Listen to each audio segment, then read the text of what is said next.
I didn't talk about it the first time, so I hope this makes up for it. Hey, what's up, you guys? It's me, Dear Kitty Overview. So we got a final. It's called the new trailer, but I'm just assuming it's the final trailer for Avatar: Fire and Ash. We had a teaser come out during Fantastic Four, and funny enough, I was like, well, maybe I might see it, maybe I might not catch it. If I don't catch it, I might as well just do a video on it when it comes out.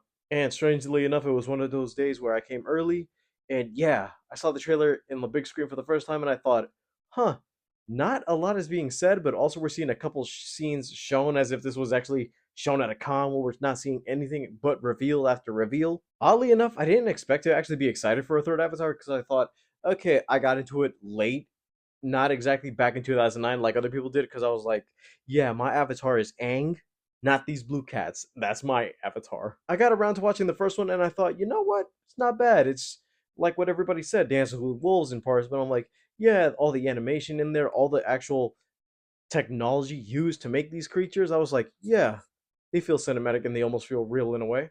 And with the sequel, yes, it's a little bit of a retread of the first one, but you notice a couple things advancing the story, a couple of new plot points being introduced. Like now that we're realizing that Jake's daughter is actually close to being a god at some point. The Sullys had to leave their clan and move to the whole Water Nation, and funny enough, the whole point is that this is almost its own thing. But then again, a lot of people are saying it's kind of retreading the actual Avatar itself, which in the first movie we had land, the second movie we had water, and now we're actually going through fire. Which, not gonna lie, that shot in the original in the teaser where you saw that one new fire Navi where she just stuck her hands in fire and it started glowing, and that she actually used a flamethrower as a weapon to project fire. That in itself was cool, but also the fact that I don't even know anything about these characters, where I don't even know if there's anything out there about if whether they're the heroes or villains in this story, which I'm like, they're fire and red.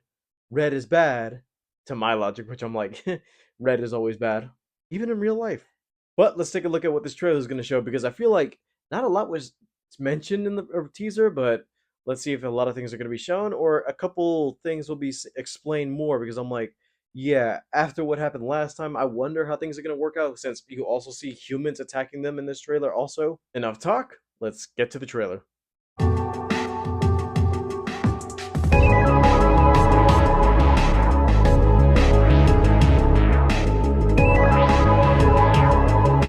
This is the only pure thing in this world. The fire came from the mountain, burned our forest. My people cried for help. But Ava did not come. They're never updating that logo. That's just gonna stay the way it was since 2009.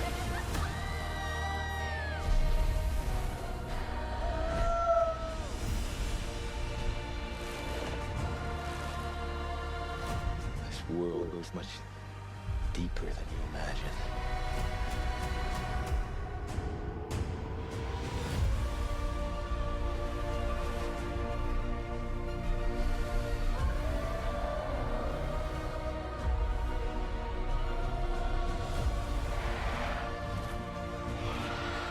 Protect your sister. Yes, sir.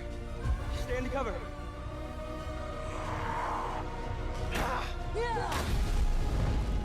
Hmm.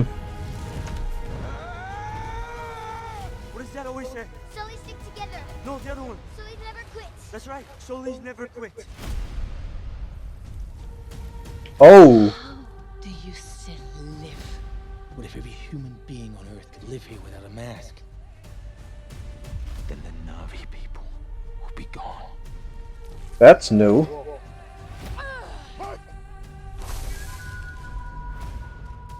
Spread your fire. Didn't think their DNA would connect like that. You need me.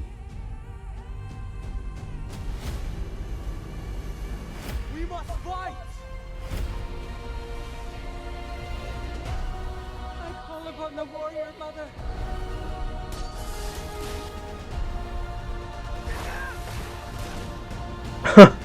That was kind of interesting.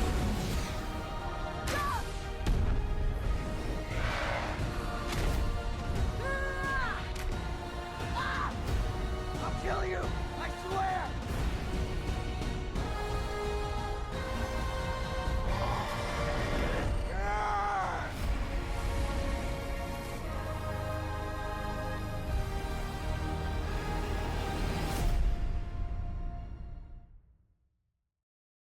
just like the teaser before, this trailer, I don't feel like I'm seeing a lot more that's being shown. There are a couple little tiniest reveals, but I feel like those are like key plot points versus what I actually thought the thing was going to be. Like I thought, just like the second one where we actually explored a whole new nation of Navi, that they're the Water Nation. I thought, oh, we're going to be exploring these guys, but not realizing that their version of this whole Fire Nation is actually partly a revenge, where they're their own separate region, where they thought, oh, like they don't believe in their god just like the other Navi do. And seeing Quaritch by their side, that kind of tells me, yeah, they're definitely the villains with this thing, and they're going to just be going by him until they find out that he's not actually like a real Navi himself. That's the thing I wonder with these other new nations, because you got to remember that a couple of these guys that have been transferring onto Pandora, they're not real Navi themselves, that they actually have 5 fingers instead of the 4. Their avatars haven't made way throughout the whole planet, and I'm curious to see whether or not that's going to be still a conflicting factor with this whole region.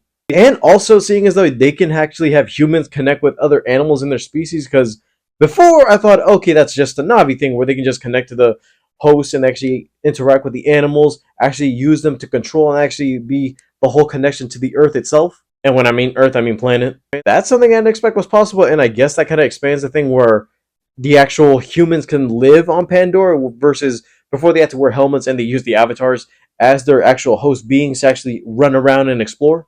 That's something I feel like is going to be a huge factor in this whole thing, and seeing as though Kiri is their kind of god, but I don't even know if she's still going to be able to control this whole thing, since I know in the previous teaser there was a shot where he was dying, but or supposedly unconscious in a way. It's gonna be interesting to see, and it makes me kind of wonder if Spike also has what Kiri has. Their connection to the planet also makes them also immune and capable of actually doing things. Also, the fact that we got a glimpse of it in the teaser, but I don't see it here, is that we don't see more of what the humans are doing. Because yeah, we kind of did see humans in actual armor suits in this teaser, but I feel like in the original teaser that they showed before, that they actually had humans walking around on Pandora with them just around. I don't even know if they're on Earth or they're on Pandora, but it seems like they were actually up against Jake. I know part of the plan James Cameron mentioned is that they were going to head to Earth in one of the movies. I'm not even sure if it's going to be at the end of this one or later along the line. They're going to actually make it so they could actually transfer from Pandora to Earth. Part of me is like, yeah, it's a bit. It feels like they might tease it a bit in here, and maybe that could be the end conclusion of this one. All there is to say that the trailer looks good, and funny enough, I'm seeing this in a widescreen aspect versus the actual full screen, because the last movie had a widescreen trailers, but when I go see it in the movie theater, just at a regular screening, I saw that the movie actually was in a full widescreen version instead of, oh, paying extra for IMAX, which I'm one of those cheap guys. I'm not gonna watch an IMAX unless it's on a Tuesday or a Wednesday. And if I have a coupon like I did for Venom, if they can full screen it for a regular movie screening, I feel like, yeah, I'm down just to see it in full screen. But if they don't do that, I'm like, yeah, you're gonna rob me from a few bucks. Alright guys, thank you guys for watching. Don't forget to leave a like and subscribe. All my social media is down in the description below. And I'll see you guys next time. Bye guys.